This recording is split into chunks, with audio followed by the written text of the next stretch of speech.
बड़ी दूर से आए हैं प्यार का तोहफा लाए। बड़ी दूर से आए हैं प्यार का तोहफा लाए।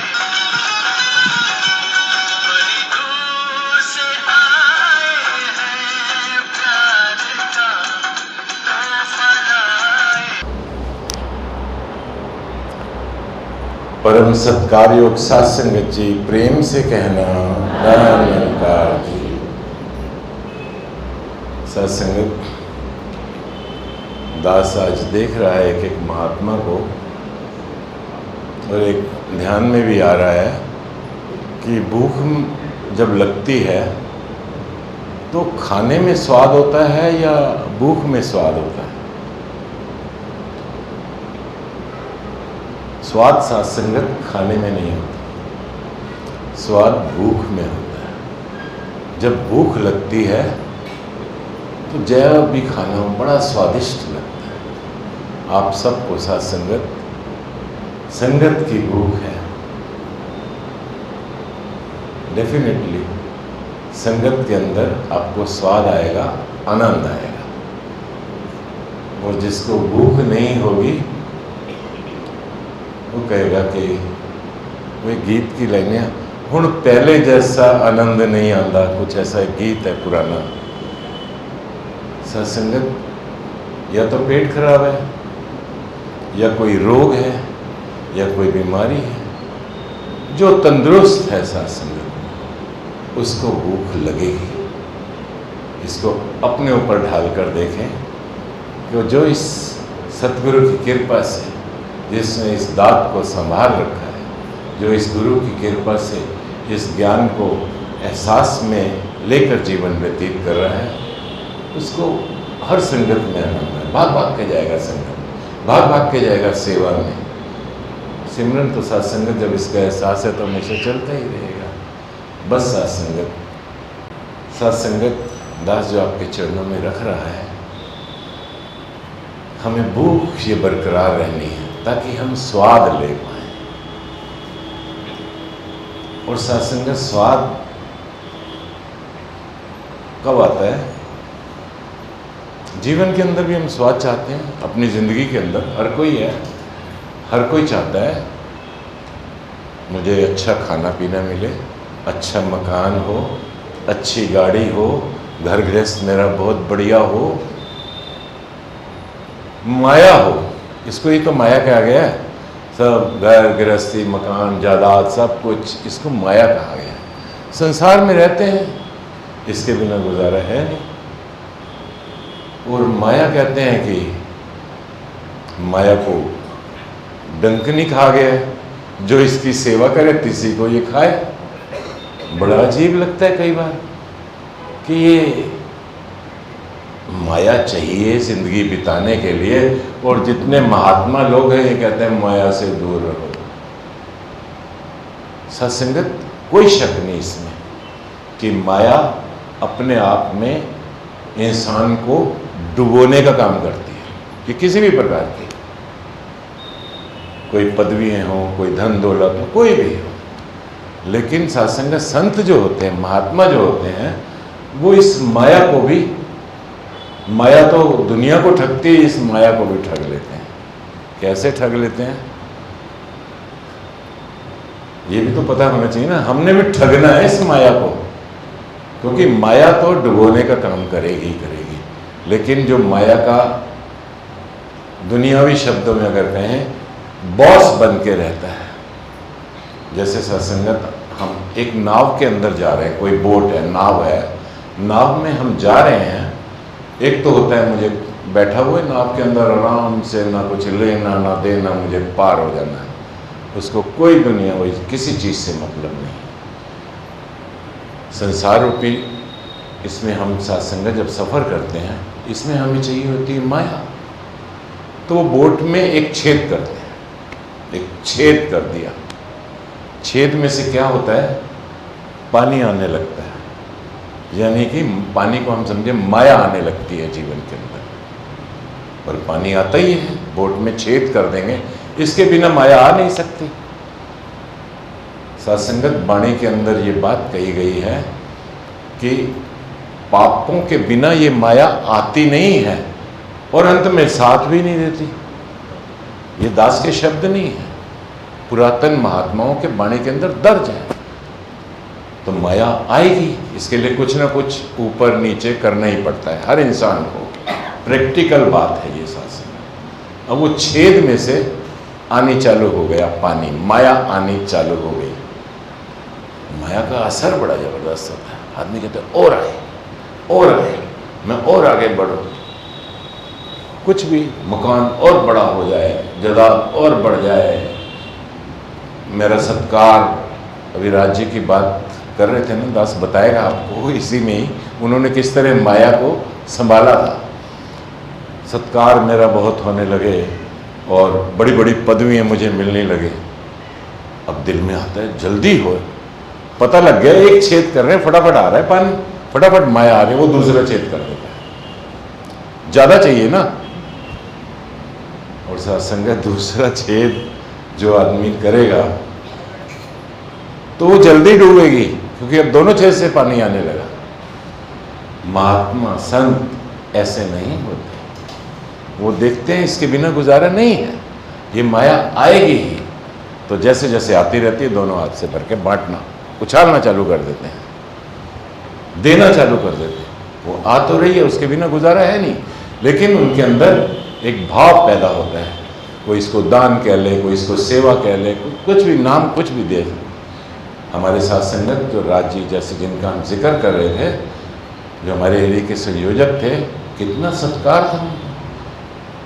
पूरे विश्व भारत के अंदर तो सत्संगत हर जगह, लेकिन जो उनको सत्कार मिलता था वो बांटते थे औरों को। हम भी सत्संगत अगर ऐसे चलने लगेंगे, माया तो आएगी ही, उसके बिना गुजारा है नहीं। सम्मान तो मिलेगा ही, सत्कार तो मिलेगा ही, लेकिन उसको कई गुना आगे बांटे। आदमी कहता बांटना नहीं, और है तो करो फिर दूसरा छेद भी, क्योंकि मैं तो ऐसे ही आएगी। सत्संग दास का कहने का भाव यह है कि संत बड़े चेतन होते हैं, जागरूक होते हैं, और हमारा तो इस बार का जागृति ही है, जागरूक रहना है कि कहाँ पे मैं मुट्ठी बंद कर रहा हूँ, कहाँ पे मुझे मुट्ठी खोलनी है। और सत्संगत आप देखिए, ये सत्संगत दास जो बातें आपके चरणों में रख रहा है, जीवन के अनुभव की बातें हैं। वो अन्यथा वो सत्संगत पढ़ पढ़ के सुनाई जाओ, एक एक शब्द, एक एक ग्रंथ का कुछ भी। एक तो ये बात सत्संगत हमेशा ध्यान में रहे कि जो मुझे मिल रहा है उसको मैं बांटना सीखूं, किसी भी रूप में, धन के रूप में, परिवार के रूप में, और किसी चीज़ में। और सत्संगत दूसरी बात जो है बहुत ज़रूरी, हम सम्मान चाहते हैं अपनी ज़िंदगी के अंदर। हर कोई सम्मान हमें ज़िंदगी में किस लिए चाहिए? क्योंकि मुझे उसकी ज़रूरत है, हमें सम्मान चाहिए। अब संगत के लिए भी अगर हमें घर में हाल चाहिए तो ये ज़रूरत है हमारी। कोई ये ना सोचे कि ये कह रहे हैं जी बड़े बड़े मकान, अरे भैया संतों महापुरुषों की सेवा वो हमारी ज़रूरत है। लेकिन अगर सामान हम इसलिए इकट्ठा कर रहे हैं कि मुझे सम्मान चाहिए, मेरी बड़ी गाड़ियाँ देख के दुनिया सलाम करे, सब अड़ोस पड़ोस सब मेरे रिश्तेदार मेरा आदर सत्कार करें, तो सत्संगत सम्मान के लिए सामान नहीं चाहिए।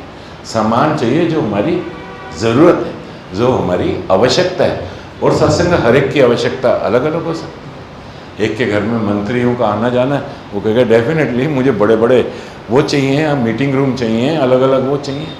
तो हमने देखना हमारी ज़रूरत क्या है। ये दास सत्संगत कोई ऐसा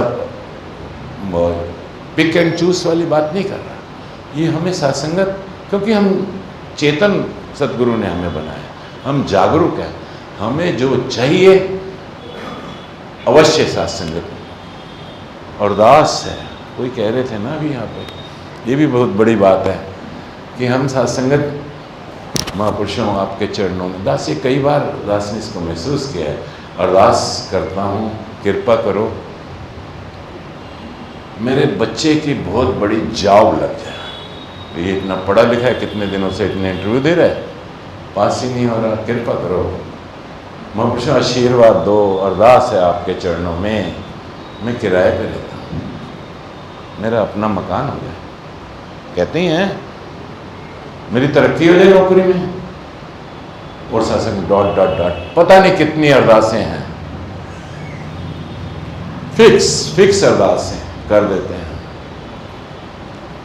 और रोजनत वो जो शब्द है अरदास, इसको समझने आगे कुछ कहने की किसी को आवश्यकता ही नहीं पड़ेगी। आ का मतलब वही जो हम रोज कहते हैं अंतर्यामी। आ का मतलब अरदास जो लिखा गया है, तुम ठाकुर तुम पे अरदास, कई बार सत्संग आगे बताया तो नहीं गया ये अरदास की मेरे घर में 1 महीने का राशन आ जाए, कोई ऐसी आगे कुछ बात ही नहीं की। अरदास आ का मतलब अंतर्यामी। रा का मतलब है रक्षा करना, तू अंतर्यामी मेरी रक्षा कर। सा दा का मतलब है दात, तू मेरे को दातें बख्शने वाला है। अच्छी और बुरी नहीं कहा, अच्छी भी तू बख्शने वाला है, बुरी भी तू बख्शने वाला है। कभी ऐसा भी वक्त आ सकता है, कभी वैसा भी वक्त आ सकता है। दात के लिए शासन ने स्पेशल नहीं किया अच्छे आएंगे। उसके बाद कहा है अगेन सा सुरक्षा, अच्छी आए तो भी मेरी सुरक्षा करनी है कि मैं उछलने ना लग पड़ूं, और बुरी आए तो भी मेरी सुरक्षा रखनी है, संभाल के रखना है मुझे, कहीं मैं बहक ना जाऊं। अगर कोई कहते हैं ना जे कोई निंदे छोड़ ना जाऊं, और जो मेरी तारीफ करे तो अपने आप को वो न समझने लगे। बस कह दिया सच्चे पातशाह तेरे आगे अरदास है, बाकी इसको पता है अरदास में ही सब कुछ आ जाएगा। और एक भक्ति में सबसे बड़ी परेशानी रुकावट आती कहाँ है? बड़े बड़े सत्संग सेवाएं कर रहे होते हैं, बड़े बड़े सिमरन बैठ के कई, और सत्संग संगत तो सुबह शाम दोपहर बहुत अच्छी बात है, लेकिन वो जो सबसे बड़ी जो उसके अंदर, और ये आज की बात नहीं है, युगों युगों से रही है, ये हमेशा भक्ति के अंदर एक ऐसी रुकावट आती है, उससे सावधान रहता है, उससे बच के रहता है। वो रुकावट क्या आती है भक्ति के अंदर? सतयुग देख लें हम। सतयुग में राजा हरिश्चंद्र का नाम तो सुना ही हुआ है, जो हमारे बुजुर्ग जानते हैं, नौजवानों को नहीं पता होगा, दास कहानी नहीं बताएगा उनकी। वो बहुत उनके पीछे पड़ गए इंद्र देवता जी। उन्होंने कहा ये तो इतना बड़ा संत बन गया, कहीं मेरी गद्दी ना ले ले, लगा दिया विश्वामित्र जी को उनके पीछे। वो लगे हैं उनको परेशान करने के लिए। क्या है इसके पीछे राज? इंद्र ईर्ष्या करने लगा हरिश्चंद्र जी से। उसके बाद आया सतयुग, राम की बात बाद में बताता हूँ, उसके बाद आया द्वापर युग, भगवान श्री कृष्ण। पूरी की पूरी आप जानते ही हैं ईर्ष्या और द्वेष से भरी पड़ी है, पूरी की पूरी। वो उससे जलन कर रहा है, वो उसके साथ ऐसा कर रहा है, वो उसके साथ। और अब आ जाते हैं भगवान राम जी की बात। राम जी का तो कहते हैं वो तो राम राज, और वहाँ पे भी सासंगत ये ईर्ष्या जो है युगों से चली आ रही है और आज तक चली आ रही है। आज भी बहुत बड़ा रोग है जिससे बचना होता है। राम जी के टाइम में क्या होता है? राम जी के सबसे प्यारे भगत कौन थे? आज भी हम सब कहते हैं, राम जी से ज़्यादा उनके मंदिर हैं, सब बता देंगे। हनुमान जी।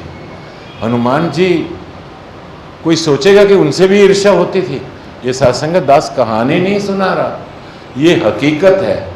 बाबा जी का प्रोग्राम था, वहाँ पर एक जगह है सत्संग गीता, गोरखपुर में, वहाँ पे गीता प्रेस है और वहाँ से गीता छपती है। जितनी भी हिंदू धर्म की बुक्स हैं वहाँ पे छपती हैं और उसको बड़ा ऑथेंटिकेटेड माना जाता है।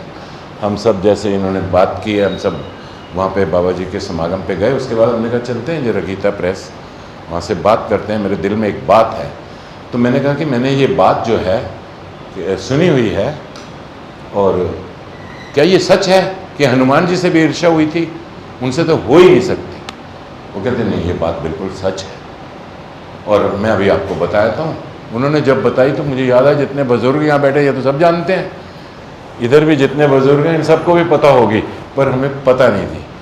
जब ये युद्ध वुद्ध जीत के आए, रावण रोमन से लड़ाई लड़ाई करके वापसी आते हैं वहाँ पर, तो वहाँ पर उन्होंने कहा हर जगह हनुमान, ये चौधरी बना रहता है। दूसरे कौन कौन ये सोचने वाले हैं, कौन कौन सोच सकते हैं? लक्ष्मण, भरत, शत्रुघ्न, जामवन, जितने वहाँ थे शासन, सब उस हनुमान से ईर्ष्या करने, जलन। क्या करें, कोई ऐसा जुगाड़ बनाओ कि इसको निपटा देते हैं। ये सासंगत आज की बात नहीं, ये ईर्ष्या आती ही है।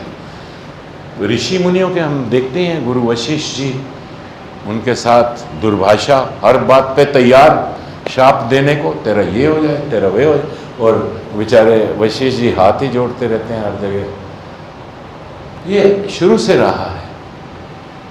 तो पर संत तो संत ही होते हैं ना। हनुमान जी ने कहा कोई नहीं, तेरा बाणा मीठा लागे। ये उन्होंने एक ड्यूटी लिस्ट बनाई, तो वो मंत्री जो भी होते हैं, रक्षा मंत्री, वित्त मंत्री, सबके अलग अलग ड्यूटी बनाई।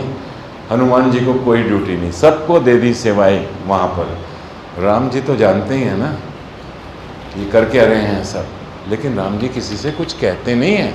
यही तो परमात्मा की पहचान है, यही तो सतगुरु की पहचान है। और सत्संगत हनुमान जी भी शांत बैठ जाते हैं, तो कोई बात नहीं, ठीक है भाई, ये कुछ कह तो सकते नहीं, क्योंकि गुरसिख जो है आप अपने आप को सत्संगत गिनवाता नहीं है, गंवाता है।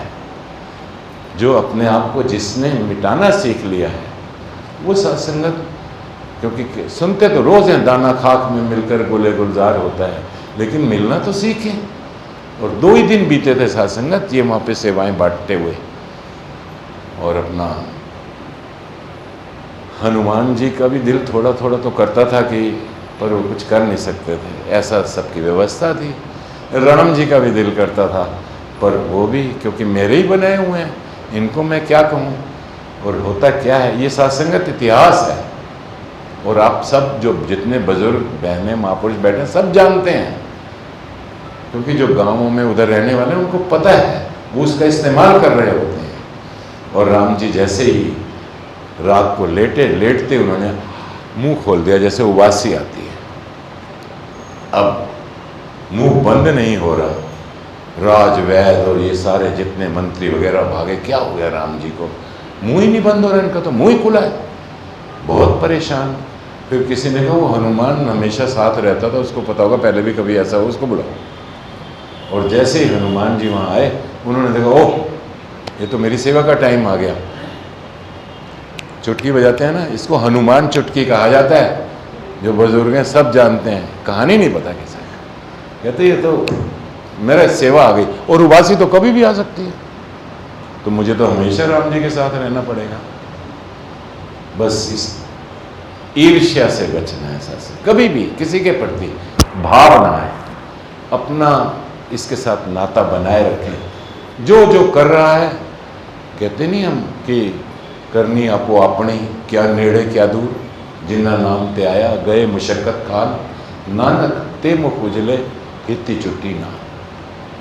अपने आप को अंदर से उजला रखना है, साफ सुथरा रखना है, और इस